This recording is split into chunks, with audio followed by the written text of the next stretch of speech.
প্রধান অতিথির আলোচনায় অংশ নেবার জন্য বিনীত আহ্বান জানাচ্ছি জনাব আলহাজ আবুল বশর আবু, প্রধান পৃষ্ঠপোষক, অসহায় নারী, পুরুষ ও শিশু কল্যাণ ফাউন্ডেশন চেয়ারম্যান, সিইও, বাসার গ্রুপ। বিসমিল্লাহির রহমানির রহিম। নাহমাদুহু ওয়া নুসাল্লি আলা রাসূলিল কারীম।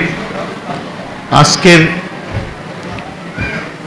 অসহায় নারী ও পুরুষ শিশু কল্যাণ ফাউন্ডেশন কর্তৃক আয়োজিত আজকের অনুষ্ঠানের সম্মানিত সভাপতি, উপস্থিত প্রধান আলোচক এবং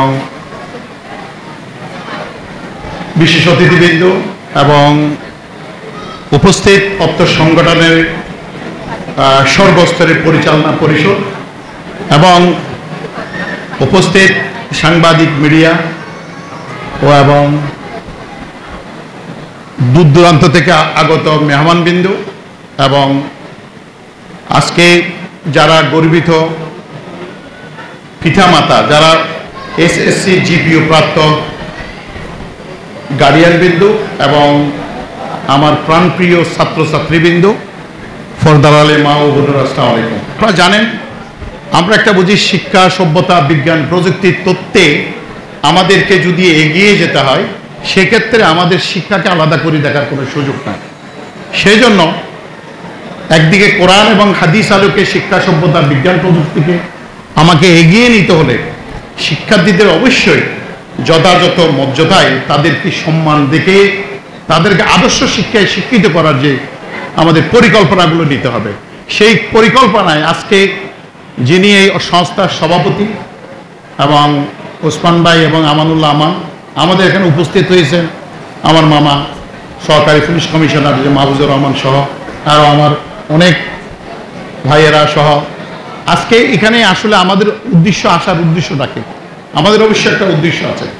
এখানে হলো বাংলাদেশে অসহায় নারী ও পুরুষ কল্যাণ ট্রাস্টের আজকে যারা আমাদের পিছনে বসে আছে, তারা কিন্তু দেখছে আমাদের এই যে আজকে কৃতি ছাত্রছাত্রীদের আমরা কিন্তু সম্বোধনা দিচ্ছে।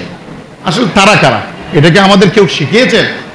আসলে যেখানে ভালো যারা লেখাপড়া করে, তাদেরকে যদি আমরা মূল্যায়ন করতে ব্যর্থ হই, তারা ভবিষ্যতে আদার্স প্রজন্মগুলো উঠে আসবে না।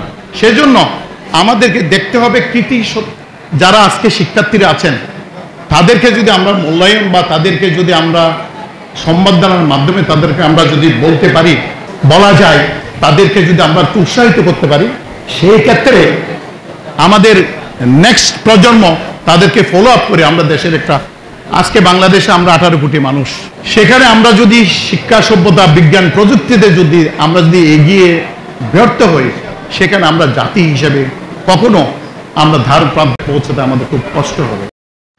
অসহায় নারী, পুরুষ ও শিশু কল্যাণ ফাউন্ডেশন সমাজ ও দেশের কল্যাণে নিয়োজিত সংগঠন।